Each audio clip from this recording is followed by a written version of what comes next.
എന്തൊക്കെയാണ് തലസ്ഥാനത്ത് നിന്ന് ലഭിക്കുന്ന പുതിയ വിവരങ്ങൾ? സംസ്ഥാന വ്യാപകമായി മഴ ശക്തമാകുമെന്നുള്ളതാണ് കേന്ദ്ര കാലാവസ്ഥാ നിരീക്ഷണ കേന്ദ്രം നൽകുന്ന മുന്നറിയിപ്പ്. ഇന്ന് പത്തനംതിട്ട, കോട്ടയം, ഇടുക്കി ജില്ലകൾക്ക് റെഡ് അലർട്ട് ജാഗ്രതാ നിർദ്ദേശമാണ്.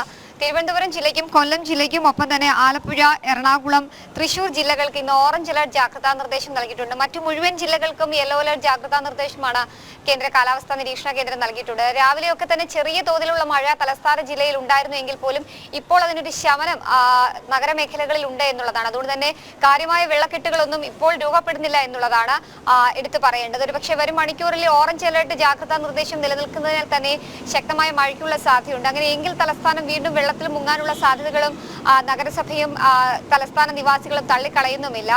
പാർവതി പുത്തനാർ അടക്കമുള്ളവയുടെ നവീകരണ പ്രവർത്തനങ്ങൾ നടക്കാത്തതാണ് ഇത്തരത്തിൽ വെള്ളം നഗരത്തിൽ പെട്ടെന്ന് കയറാനുള്ള കാരണമായി പലരും ചൂണ്ടിക്കാട്ടുന്നത്. അത്തരത്തിൽ ചില വിമർശനങ്ങളും നഗരസഭയ്ക്കെതിരെ ഉയരുകയും ചെയ്തിട്ടുണ്ട്. എന്തായാലും ചക്രവാത ചുഴി ബംഗാൾ ഉൾക്കടലിന് മുകളിൽ നിലനിൽക്കുന്നുണ്ട്. ഒപ്പം തന്നെ അടുത്ത ദിവസം തന്നെ നാളെയോടോ മറ്റന്നാളോടോ കൂടി തന്നെ ഒരു ന്യൂനമർദ്ദം ശക്തി പ്രാപിക്കാനുള്ള സാധ്യതയും ബംഗാൾ ഉൾക്കടലിൽ കാണുകയാണ്. അതുകൊണ്ട് തന്നെ ഈ ശക്തി പ്രാപിക്കുന്നതിന്റെ ഭാഗമായി സംസ്ഥാനത്ത് ശക്തമായ മഴയ്ക്കുള്ള സാധ്യതയുണ്ട്. പ്രത്യേകിച്ച് തെക്കൻ കേരളത്തിൽ മഴ തീവ്രമാകുമെന്നുള്ളതാണ് കേന്ദ്ര കാലാവസ്ഥാ നിരീക്ഷണ കേന്ദ്രം നൽകുന്ന മുന്നറിയിപ്പ്.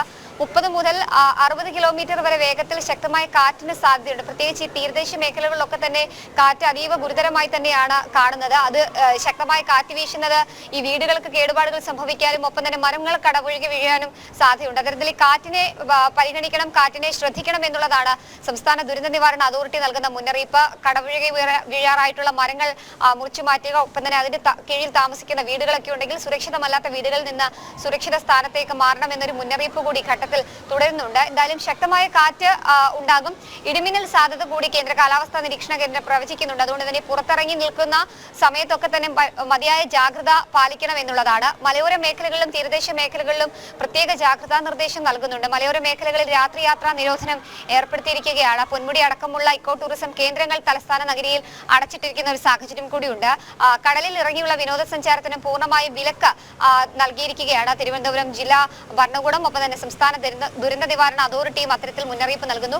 മത്സ്യബന്ധനത്തിനും പൂർണ്ണമായും വിലക്ക് ഈ ഘട്ടങ്ങളിലും കേന്ദ്ര കാലാവസ്ഥാ നിരീക്ഷണ കേന്ദ്രം നൽകുന്നുണ്ട്. അതോടൊപ്പം തന്നെ കേരള തീരത്തും തെക്കൻ തമിഴ്നാട് തീരത്തും ഒക്കെ തന്നെ മത്സ്യബന്ധനം നടത്താൻ പാടുള്ളതല്ല എന്നുള്ള മുന്നറിയിപ്പ് കാലാവസ്ഥാ നിരീക്ഷണ കേന്ദ്രത്തോടൊപ്പം തന്നെ സംസ്ഥാന ദുരന്ത നിവാരണ അതോറിറ്റി നൽകുന്നുണ്ട്. ഈ ശക്തമായ കാറ്റിനോടൊപ്പം തന്നെ ശക്തമായ തിരമാലയ്ക്കും ഉയർന്ന തിരമാലയ്ക്കും ഒക്കെ സാധ്യതയുള്ളതിനാൽ തീരദേശ മേഖലകളിൽ ഈ മത്സ്യബന്ധന യാനങ്ങളൊക്കെ ഉള്ളത് മതിയായ സുരക്ഷിത സ്ഥാനങ്ങളിലേക്ക് മാറ്റണം എന്നുള്ളൊരു മുന്നറിയിപ്പ് കേന്ദ്ര കാലാവസ്ഥാ നിരീക്ഷണ കേന്ദ്രം ഈ ഘട്ടത്തിലും നൽകുകയാണ്. എന്തായാലും അതീവ ജാഗ്രത തുടരണം എന്നുള്ളതാണ് കാലാവസ്ഥാ നിരീക്ഷണ കേന്ദ്രത്തോടൊപ്പം തന്നെ സംസ്ഥാന ദുരന്ത നിവാരണ അതോറിറ്റിയും ജില്ലാ ഭരണകൂടങ്ങളും നൽകുന്ന മുന്നറിയിപ്പ്. കൺട്രോൾ റൂമുകൾ തുറന്നുകൊണ്ട് അതിന്റെ പ്രവർത്തനം ഏകോപിപ്പിക്കുകയാണ് തിരുവനന്തപുരം നഗരസഭയും. കഴിഞ്ഞ ദിവസം സർവകക്ഷി യോഗം ഒക്കെ തന്നെ ചേർന്ന് ഈ തലസ്ഥാന ജില്ലയിൽ അടിക്കടി ഉണ്ടാകുന്ന വെള്ളക്കെട്ട് പരിഹരിക്കാനുള്ള നടപടികൾ അവർ ആലോചിക്കുകയും ചെയ്തിട്ടുണ്ട്. പക്ഷെ അപ്പോഴും എത്രത്തോളം പരിഹാരം കാണാൻ കഴിയുമെന്നുള്ളൊരു ആശങ്ക ഒരു ഭാഗത്ത് നിലനിൽക്കുകയാണ്.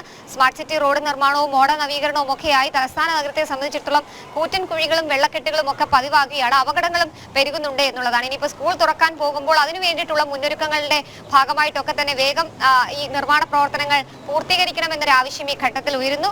ഒപ്പം തന്നെ ശക്തമായ മഴ തുടരുമെന്ന മുന്നറിയിപ്പ് തന്നെയാണ് ഇപ്പോൾ നിലവിൽ നൽകിയിട്ടുള്ള 10 മണിയോടുകൂടി കൂടുതൽ ജില്ലകൾക്ക് അലേർട്ടുകൾ മാറാനുള്ള സാധ്യതകൾ കൂടി ഉണ്ടാകും. ശരി, തിരുവനന്തപുരത്ത് നിന്ന് ശാലിനിയാണ് വിശദമായ വിവരങ്ങൾ നൽകിയത്.